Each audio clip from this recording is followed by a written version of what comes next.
Welcome to the Lex and Cash podcast, boys. Today we cover three main things. One is paid traffic or organic. What is the main one and when should you switch? Second one is you're doing well on one platform. How do you know when to go to other platforms? And then what revenue level we have gone and we actually recommend you go. And the third one is if you have an offer that you've been pushing, but it's kind of dying, but it used to do well, how do you bring that back and make that same offer look new every time so you can get the sales you got in month one next month? See you inside. What's the tweet? All right. So I just saw this tweet, literally posted 20 minutes ago from NFT God. Well, friends with, good guy. But I disagree with this tweet. He said, the biggest issue with X right now is the insane increase in these boring hustle accounts. Agree. Accounts built with the sole purpose of monetization and shoving offers down your throat. Perfectly optimized bio, perfectly optimized profile picture. There's nothing wrong with turning your X account into a business, but if your sole purpose on the app is to turn your audience into a marketing funnel, you're wrong. This is social media. If your profile yells, I'm here to sell you something, nobody will follow you. Nobody will care. Be human, make friends, and share your unoptimized thoughts. What are your thoughts on that? I think it's really good marketing for him. It's because you're taking the moral high ground. It's the equivalent of, you see this a lot, like when people complain and like they're having an argument, but it's like, no, but like, what does the law say? What is the good thing to say? When I used to come back from playing soccer late at night in my neighborhood, my mom hated it. And I would come in late and I'd be like, but mom, it's just like 5 or 10 minutes late. Like, it's okay. She'd be like, she'd pull out the moral frame on me. She'd go with, or the moral high ground on me. She'd go, Jake, do you think a child of God disobeys his parents? Like, I guess not, Mom. I guess you win the argument. Right? So this is kind of like that. It's using the moral high ground as in, my main goal is not making money. Everyone's goal is making money. But I think it's good marketing for him. I disagree with the take, but I guess there's an intent behind it, which is quite smart. What do you think? Yeah. Well, I've slowly become more into this mind that why are you using social media if it's not for business, right? If you think of social media, outside of using it for business, it's almost primarily negative. It's like it ruins your dopamine, you're comparing yourself to others, you're wasting time, not getting sunlight. Like 90% of social media is kind of not good unless you're using it for business. So that's kind of how I started to see it. I understand like making friends and stuff because I've made friends on social media. Hello, this podcast, right? But I was using it for business already, and that was kind of a side effect, right? So I don't agree because I don't think you should be using social media to make friends all day. Like go outside and make friends, right? Go travel, go do stuff and make friends. If you're just on social media to make friends and socialize, I feel like there's better ways to accomplish that. So if you're not using social media for business, it's probably not the best fit, especially if you're listening to this podcast. Like, you know what I mean? So I disagree. I think it's a little disingenuous. Yeah. You know, it's like the people are like, I'm just here to make friends. I'm just here to help. I'm just here to add value. To me, that speaks a bigger red flag than I'm here to sell you something. Because it's disingenuous. I don't believe somebody can be here just to make friends, add value, and help. And I really don't like it when I see in people's profiles, like automatic red flag. Yeah. For me, I'd rather you just sell me something. Think of every big influencer ever. Are any of them on social media to make friends? You think Mr. Beast is like, I'm going to make a YouTube video to find friends today? Like, no. Right? So I don't think anyone's ever really grown that way. Ever. Name one person whose sole purpose was to grow and make friends. No, their purpose was to grow and either entertain, educate, sell something, right? But it's a business. If you want to be an entertainer, it's a business. So I don't think any creator should be on there to make friends. If you are a consumer, sure, not a creator. Yeah, I don't understand it. We can make this part about takes we disagree. We could do that. Like stuff we disagree on. I want to say something I changed my mind on. If we give away the sauce for free, people will pay you to cook it for them. I was wrong. I do not think that is a good take anymore. Because when was the last time you got a ton of money from people? It's like, this is enough for you to do the thing and be like, let me just pay him instead of like doing the thing that he just gave you the entire playbook. Eddie covered this on the spot. He gave away 2 emails, one which was really emotional and showing a case study, and another one which he gave the entire guide on how he runs his business. The emotional one that was a couple hundred words completely outperformed. Like the other one got no responses. This one got like 7 clients or something. So that is one take I had that I now really disagree with. Don't give everything away for free. Keep the good stuff inside. You make people emotional with your content, and then you give them the value behind closed doors. That is my opinion. Yeah, I've adopted the same opinion. I try to give stuff away for free, but lately in my case studies, I've tried bolstering them a little bit and adding stuff. But I've realized that it doesn't change in performance. The only people that benefited from that are probably people that are trying to copy me or people that aren't really fit for my offer anyway. I try to do it out of the kindness of my heart. And, you know, as I've been in the game longer, I've gotten further and further up the knowledge ladder. So I feel like I can give away a little bit more from the bottom, stuff that I figured out a while ago. But yeah, I find it tough to give away strategies. I had a sales call 2 days ago, and long story short, he wasn't a fit for my offer, but I wanted to give him help anyway. I was asking for all of his numbers, his show rate, his follower conversion, everything. How many calls you're booking. And I was trying to give him pointers, but I really couldn't leak everything because I'm just like, I'd be doing a disservice by the people who do pay me by giving it away for free. Do you feel that way? Like, you feel like if you just start giving everything away for free, what will the people inside think? Yeah, I don't know. I just don't like it. I like to actually flip that dynamic. I feel like people treat prospects better than they treat clients. And I think that's wrong. Yeah. I think you should treat clients way better than you treat prospects. So a practical way of the way I'm doing this is as you join the community, you have the portal with a bunch of trainings. And now I don't sell separate trainings to other people. I say, I'm going to run this training for my community.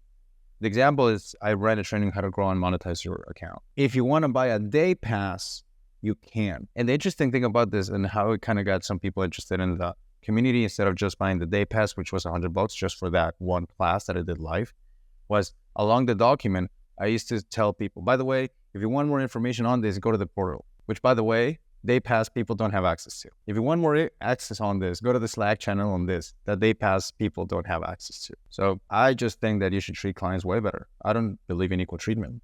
Treat people who give you money better. You know what? I also think there's something to be said, the saying you can make your free stuff better than other people's paid stuff. I think you can actually accomplish that without giving away everything, all your secrets as well. Like if I think of Alex Hormozy, right? He kind of coined this term and made it popular.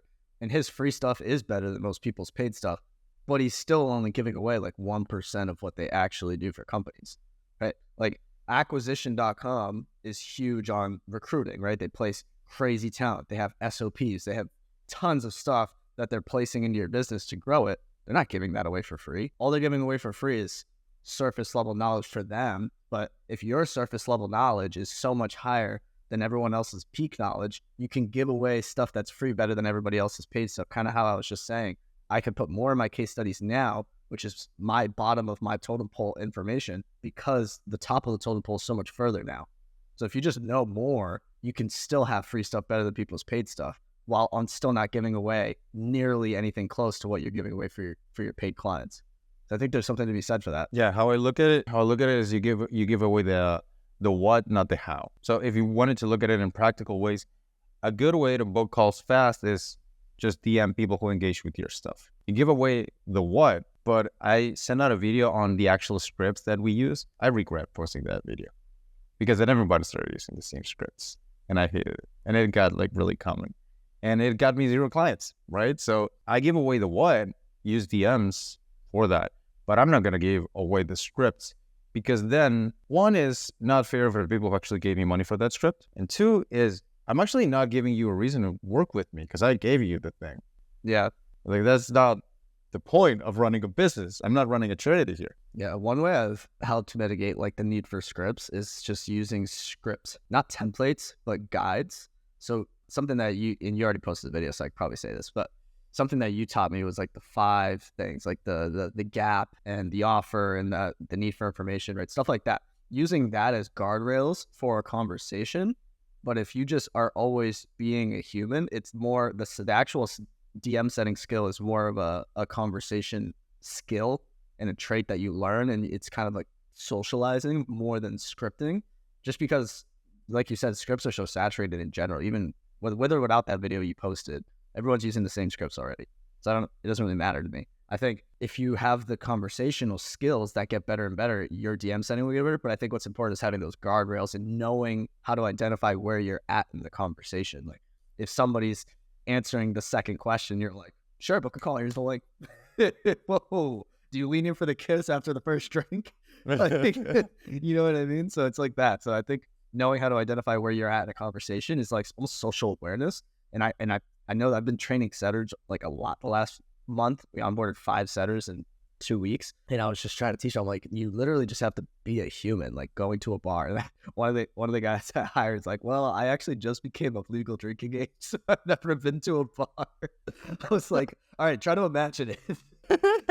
You know how I got my setter back in the day? He was my friend from college, and one day we're having dinner. It's like, yo, like, look at these girls I'm talking to on Tinder, right? So he'd show me his Tinder. The smoothest operator I've ever seen on Tinder, bro.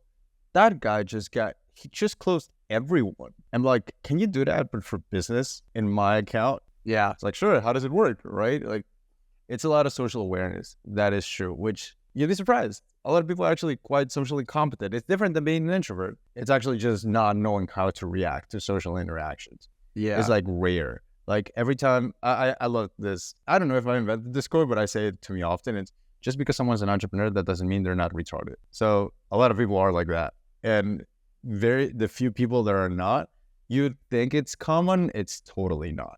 And those people don't need the scripts. They just kind of, if you tell them kind of how to navigate the combo, they know what to do. Yeah, well, I think 95% of the competition just doesn't have that social awareness. Like, you often hear this thing where it's like build rapport. And what does build rapport mean to someone who has social awareness and social skills and someone who's just trying to learn some scripts and learn how to make money? Well, you'll see, like, for example, and let's give some practicals, an amateur salesperson or DM setter will build rapport. They'll go in their profile, be like, wow, amazing work with likes and cash. Like, shut up. Right? And then someone that actually knows how to build rapport will look for something that they can specifically relate to, right? They'll go to JK's profile and maybe they relate with volleyball, maybe they relate with the anime, maybe they relate with Guatemala, maybe they're Guatemalan. Like, oh, I'm from Guate. Oh my God. Like, oh, I played volleyball. Like, were you a libero or something like that, right? You see how that's much better at building rapport because you're like, oh, I haven't heard that in a while. I actually answered, the only cold email I ever answered was the script or the subject line was, and because nobody really knows about this. Nobody really knows this about me on social media because I don't post about it anymore unless you do digging. And they said, Arsenal record broken or something like that. Like, I'm a diehard Arsenal fan. I don't tweet it that much. He put that in the cold email headline. I'm like, whoa, Arsenal. I don't get any Arsenal emails. And I ended up responding and letting them send me the balloon pitch. And I ended up not doing it. But you get my point, is 99% You got farther. 99% of people don't know how to actually build rapport. And I think that's a big takeaway for setting. Yeah, that's a good one. Yeah. When you posted the Toji gif, were you like baiting me? I'm like, damn, it's Toji. No, I think it's just the first one you saw because I've been posting like anime. I guess no, I saw the whenever Minato one. Yeah. I just post whatever I'm watching at the time. All right, good. Toji is. It's an anime we're watching if you're new to the pod. Yeah. But if you want to see how we geek out about anime, the last 15 minutes of the last pod, we only talked about anime. Yeah. It was great. Best pod ever. But I want to keep going on this train. Takes that you disagree with on the consulting, coaching, marketing world. Do you have a few or should I go? I could start. I think, actually, I saw this tweet from Jeremy Moser today, and it was like 99% of people won't succeed with IG shoutouts because they're already not interesting. They already don't have a lifestyle anyone wants, and they already don't have information that people don't need. And I think there was this time where people were very against paid outreach, and paid traffic on Twitter. And I think Twitter is just, and I saw actually your partner Ryan Booth tweet this. He was like, IG shoutouts are okay. Facebook shares are okay. Everything else is okay. What's the problem with retweets? Everyone was like, And I think it's like an infant platform, to be fair. It's like a much younger than the rest of these platforms. But the point I want to make here is that if you don't have an interesting offer, an interesting lifestyle, an interesting background, interesting things to say, there's no amount of paid ads that are going to help you if you can't succeed organically. So I think that's an important note, because I think some people try to you could start with paid and go straight to paid. That's True. But if you don't have a good offer, a good lifestyle, a good brand or anything like that, it won't work. And I think organic is a good litmus test for people to see if that kind of thing is going to work. Oh, what you said the word interesting. Like, to delve on that, very few people think of themselves as interesting, even though they are.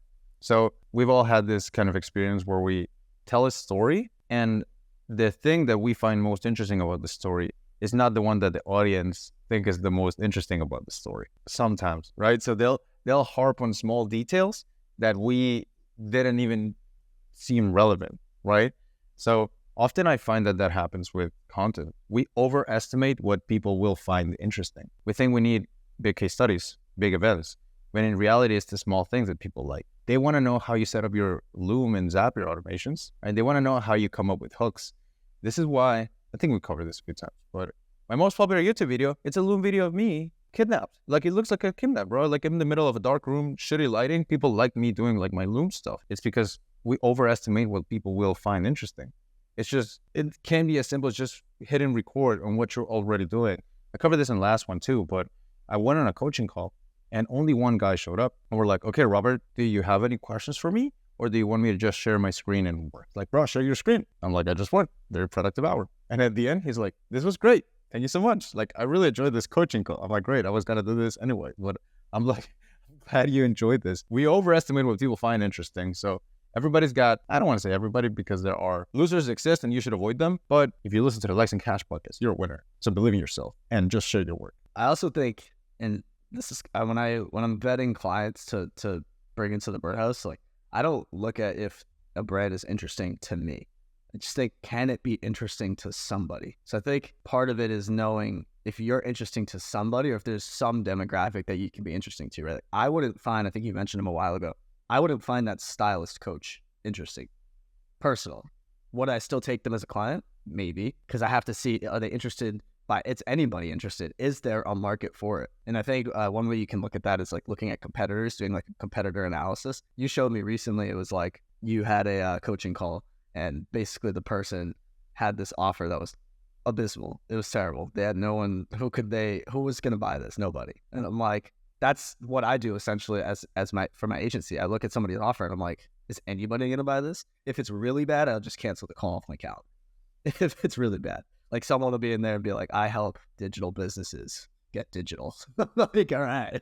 But if it has legs, like anything, potential, I'll take the call.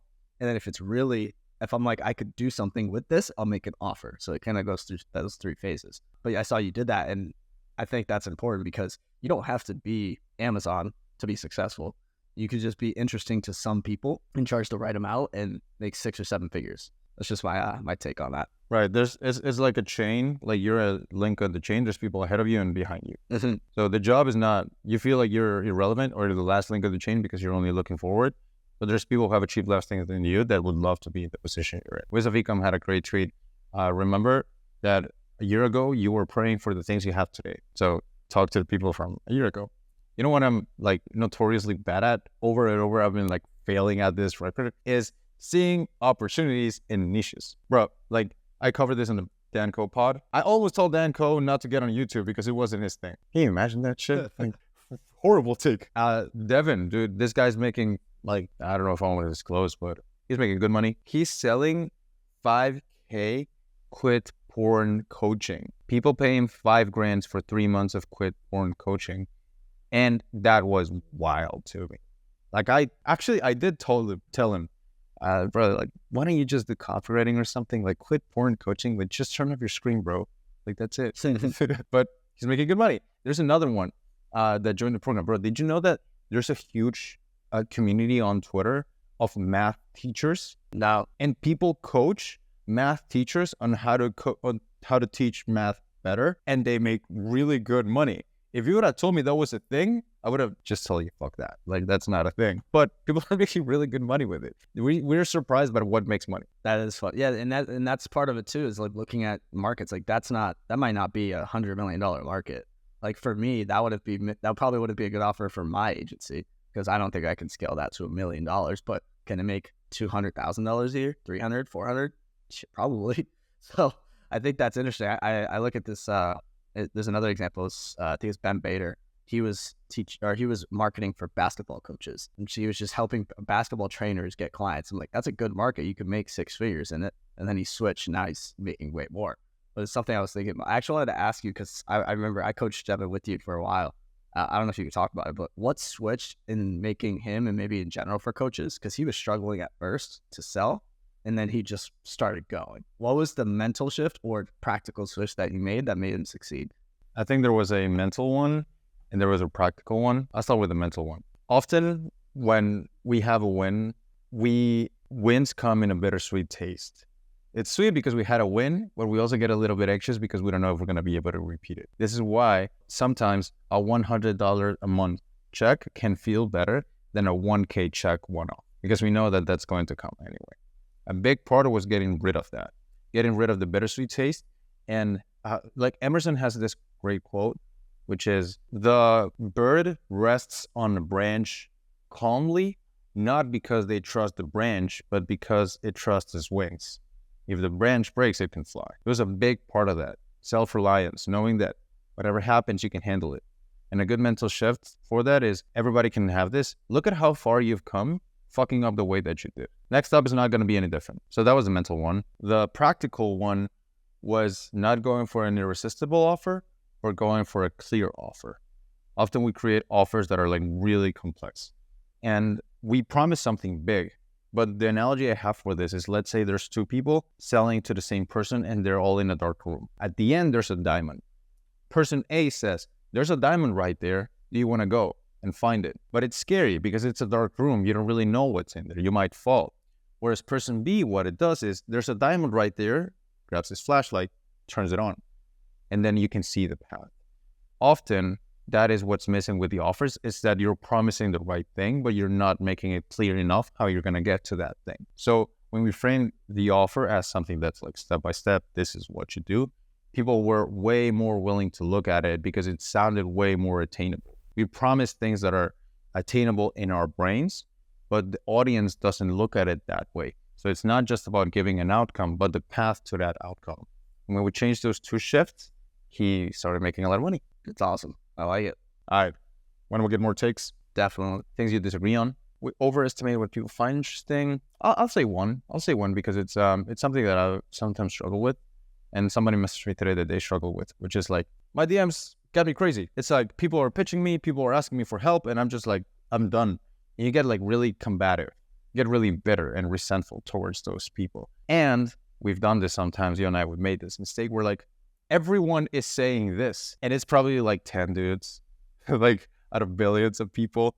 And it's not that our community, maybe on X or whatever you are, it's not that they represent the entire market. They're just way louder than other people in the market. So that's the only thing you hear. Because they're complaining, because they're on the doomsday and it's so overfaced, you feel like it's like that. Or because they're so loud and they post so often, you feel like that's the only things you see. Where in reality, if you just muted them, I posted this today. I'm happy with this statistic. This is directly correlated to my mental health. I have 1,957 muted accounts and 2,355 blocked accounts.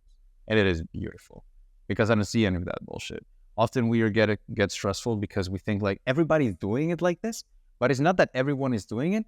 It's just that the people doing it are louder. So the answer to it is if you're feeling anxious with people, you feel like, people are like having a bad perception of you, or everybody wants a piece of you, turn off your phone, go outside. It's not real and it's not happening. So you're averaging like 5 to 10 blocked or muted accounts a day? You don't know me, bro. You don't know me. I'm different. No, but a lot of them came from this website, which is blocknyt.com. It automatically blocks all New York Times journalists from one, and it just gets them all. So highly recommend. It's a good account. Geo-Targetly, also a software we all very much love at the business. Geo-Targetly, by the way, friends, is a software that gives you a certain code. Now, this code is very special because you can put it on your website and you can choose that if somebody's from a certain region, they do not get into your website. You can move them somewhere else. So if you just want to target certain regions or avoid certain regions, geotargetly.com, one of the greatest pieces of software I use. Interesting. Yeah, I was like, how do you block so many accounts? I was like, I have like 400 blocked, and I've had Twitter since 2011. It's like one every week for my entire existence. So Yeah, bro, we're different around here. Okay. What's one thing you disagree on this? You want to go into the next one? let's go to the next one. Okay, so assistant, working with an assistant. I've had 2 assistants. I had to fire one, and then I have this one that's actually working great. And a few mistakes, and something that if you want to work with an assistant, I think are going to be helpful. Delegating and working with an assistant is a muscle. We think that delegating an assistant, like for example, imagine there's 2 light switches. There's 2 kinds of light switches. There's the on and off, right? And there's the one that's kind of gradual. Working with an assistant is the gradual. We think that the assistant is the on and off switch, as in, I hired that assistant, done. My life is better. Doesn't work that way. It's a gradual thing. You work together. So that was a mistake. And I actually gave my assistant 3 core rules for dealing with me, because now I understand myself better, the new assistant. And I think they were quite funny and interesting. So the number one priority for working with an assistant, and you guys are free to steal, is the number one priority in your job is knowing and doing. How can I make JK do nothing? So that's number 1, and it's awesome. Like when they put that into practice, it's actually really good. Number 2, if it's my fault, it's your fault. So like they are kind of babysitting and making sure like these things are right. So that's the second one. And the third one is assume JK is retarded. We're canceled again. We've been canceled ever since the Underworld podcast. Yeah, we get canceled like every other episode. Yeah, but if you assume these 3 things, you're gonna do great. So that is something I've been working on with an assistant. I'm curious, what tasks do you have your assistant do, and what tasks are like you think the best in terms of like overall happiness and time back for you? Yeah, my big ones are updating spreadsheets. Like I don't like updating spreadsheets with numbers. Basically updating any analytics, projections, KPIs, anything that's related to clients and reporting those numbers. I have that all for my team to do, my assistant, because it's a lot. I like to be able to just like pull it up and look at it, and it's just like updated. It's almost like looking at like a health report all the time. I like being able to just like see the health of people anytime, but I don't like actually having to go in and manually do it because that takes away. So like that's the biggest one. Other than that, just like little things, sending out links when people, if my team needs a link from a call recording or something like that, or turning a thread into a carousel, like all of that is taken care of for me, which is huge for me, so that I can focus on making decisions. Basically, anytime I do something and I'm like, no, I just write it down and then I put it on my list to make SOPs, which I have more to make.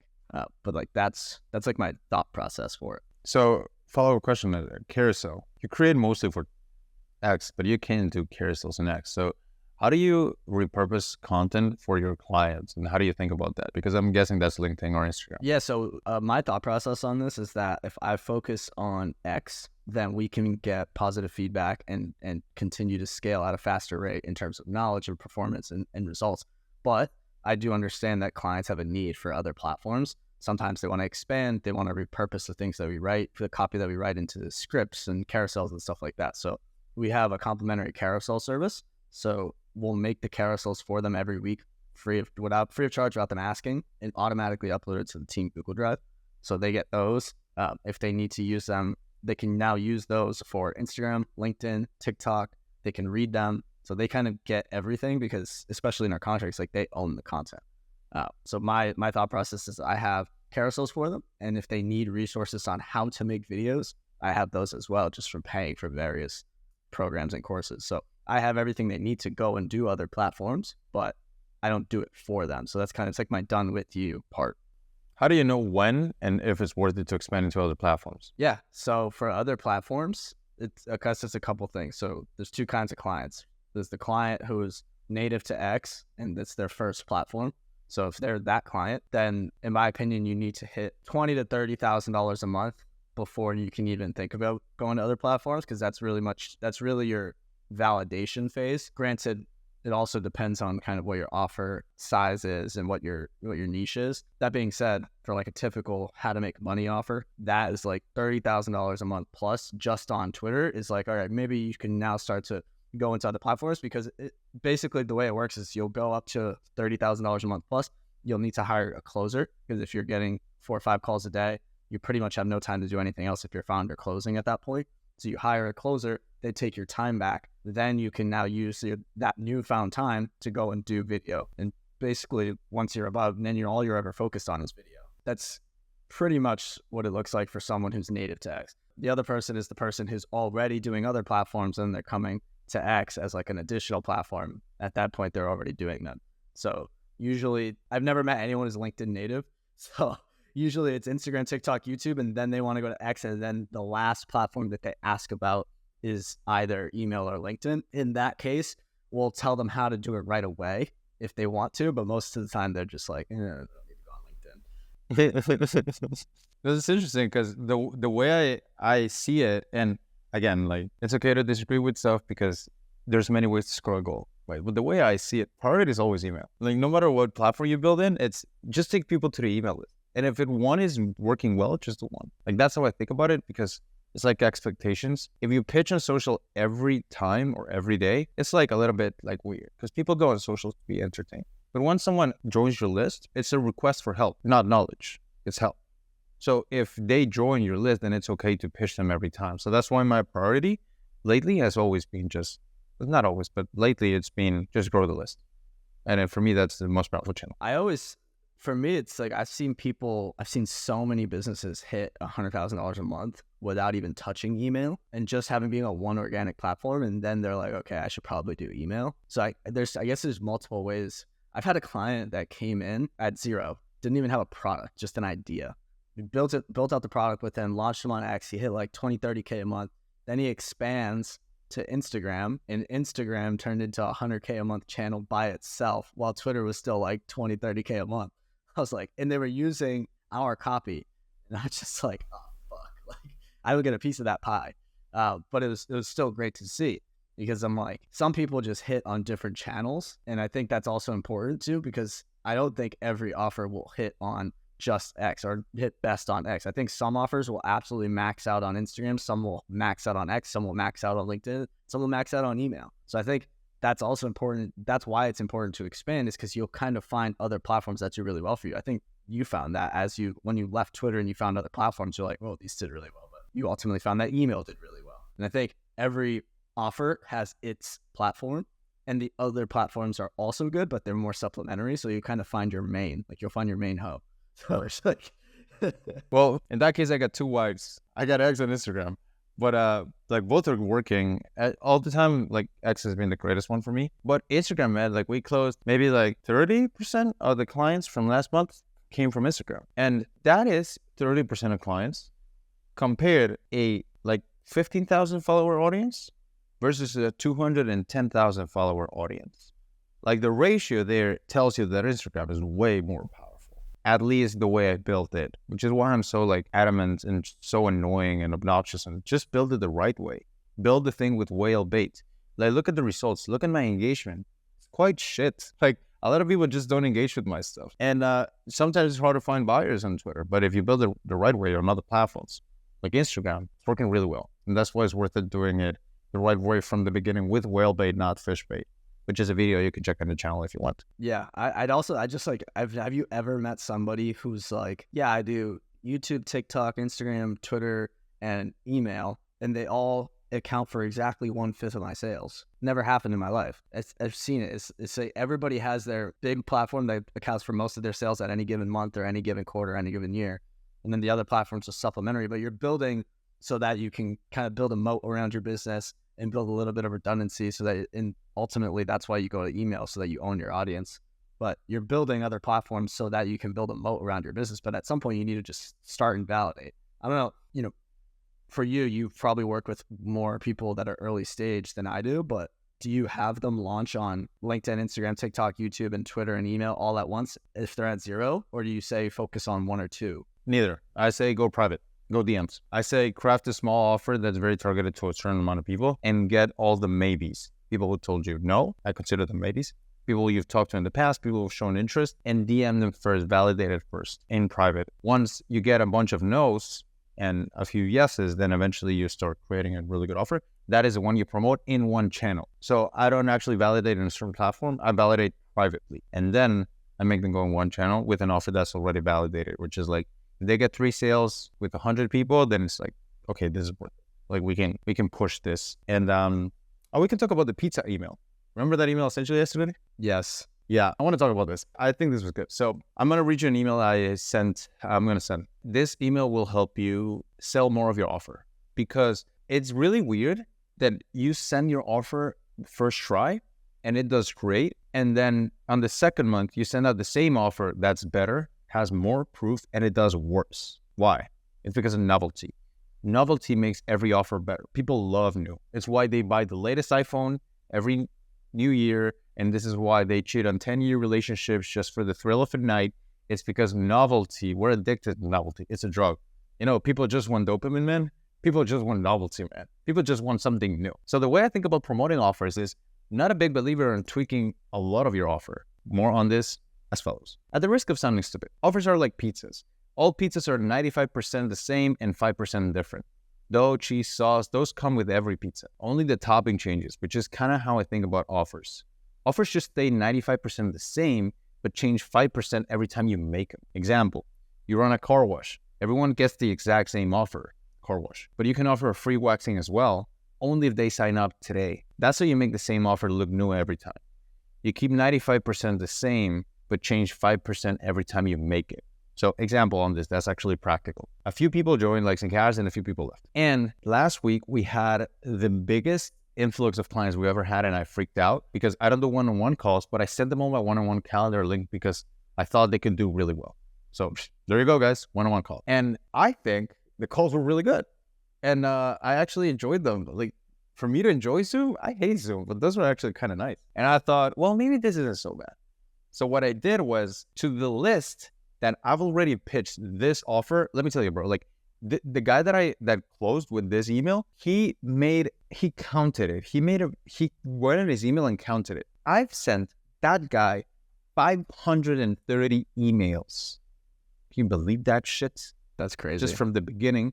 And this is the one that converted it. It was the same offer I've been pitching over and over again. But this time I said, for the next 3 people, you get a one-on-one call if you sign up. Fill up the 3 spots.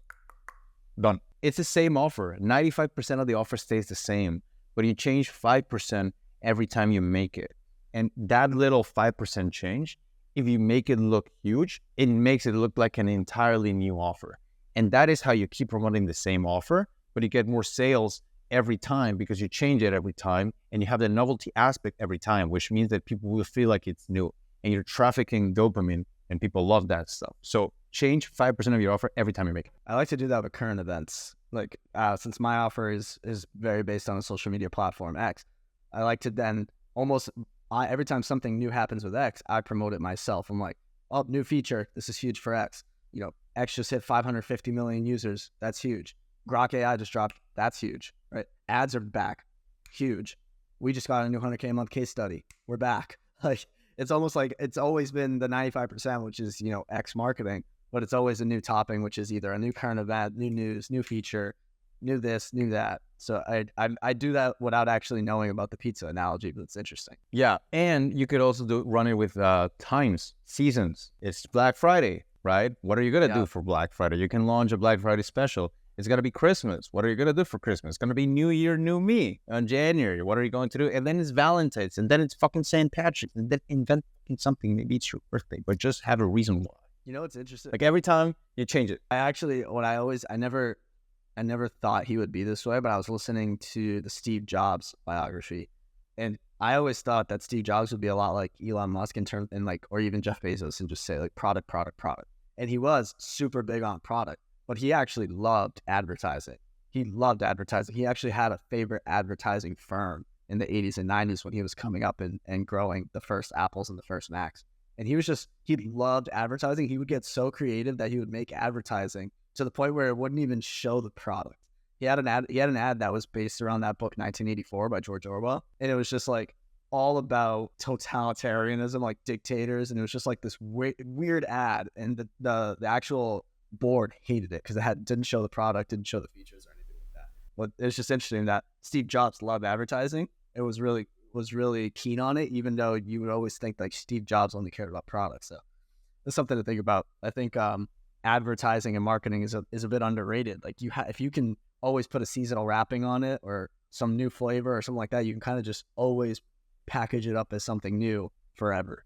I call it reason why marketing. Like when you have an offer, first of all, offers, when they bring them to me and when I see them, I have found that most offers are like, okay, and they're good to go. In my opinion, I'm like, this could sell. But what they're missing is a reason why. Like, why now? Is it an event? Is it a bonus? Is it a free component that you're adding to the offer? Is it because it's your fucking birthday, bro? Like, Black Friday? I don't know. Like, add something that'll make people act now. And that is, like, in my opinion, what people are missing is not a better offer, but more reasons to do things now. If you could tweak that part of the offer, and that is huge and it's really good. Starbucks does this really well. And that's probably why they do the birthday drink. They're like, if you go too long, like without some Starbucks, you might lose the addiction. So they give you a free drink on your birthday. What they do it really well is like, I don't know, at the beginning of November, if you go to Starbucks right now, all of the cups, the whole menu, everything is Christmas. Everything. The cups are red. Everyone knows that when Starbucks comes around holidays times, everything turns holiday theme, holiday drinks, holiday wrapping. The cups are red and with polka dots. So they give you a reason to go get Starbucks again if you haven't gotten it for a while. And I think they do that year round. They're always giving you something new. They're always coming out with new secret drinks. I think that's probably why Starbucks is so successful, is they're really good with that. And they kind of have a cult. I just recently found they have like a cult following of people who collect rare Starbucks cups. People collect the Starbucks things like these, and they just collect them with the Starbucks logo, and they're all different colors. There's glow in the dark, color changing. It's insane. Yeah, what a business. You know that in Australia, they have a saying for Starbucks. It's going to Starbucks for coffee is like going to prison for sex. You're going to get some, but it's going to be rough. just hard cut the podcast.